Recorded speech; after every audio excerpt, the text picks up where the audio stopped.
presenting a novel set of challenges and opportunities for national economic and urban planning and general development. Urban centers have always held the most intense concentrations of both best and the worst human possibilities: wealth and poverty, well-being and suffering, dignity and misery, all in one ecosystem. As a result, they are also the theaters of the starkest inequalities in human opportunities and human outcomes. The explosion in global populations as well as urbanization has immense implications for global production and consumption, with humanity poised firmly between trends and practices likely to overwhelm the planet's capacity to support life on one end and clean, green, efficient, and abundant sustainability on the other end. Fundamentally, this gathering is one more opportunity for the global community to confer and reflect about the progress made in imagining new possibilities for the sustainable provision of opportunities and amenities to promote the flourishing of nearly 10 billion human beings whilst enhancing the Earth's capacity to support all life on it. Urbanization is an economy's ultimate test of efficiency, inclusivity, resilience, and sustainability across all goods and services.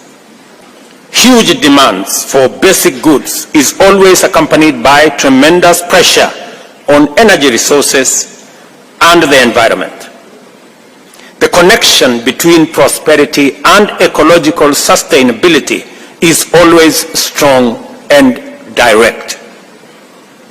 How we perform in this test depends on the type and quality of decisions, choices, strategies, and policies that we make and pursue, which in turn reflects the depth of our deliberations and attention to the agenda in forums like this one.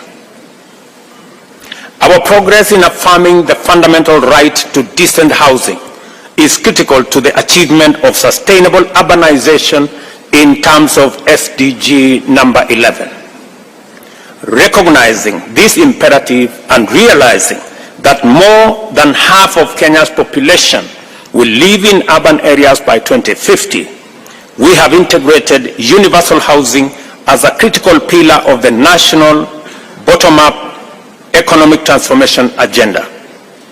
Into the housing program, we have further mainstreamed sustainable urban practices of green building, green spaces, adoption of low-carbon energy use, including low-carbon transport solutions, as well as urban agriculture and effective waste management. The Governor of Nairobi informed me this morning that he made sure that all the delegates were transported on buses that do not use fossil fuels. That all the buses that were used to transport delegates here were using green energy. In addition to these measures under our urban resilience program, we are restoring degraded landscapes and ecosystems through a robust program, which includes increasing Kenya's tree cover from 12% currently to 30% by planting 15 billion trees over the next 10 years. Our capacity to coherently pursue these vital objectives has been significantly bolstered by the government's policy to mainstream sustainable development goals generally, and more pertinently, number 11 on sustainable cities and communities, and number 13 on climate action into national development planning and implementation. A key barrier to our aspiration for sustainable urbanization happens to be the very impediment to efficient, sustainable climate action in the global South and Africa, and that is sufficient and affordable financing.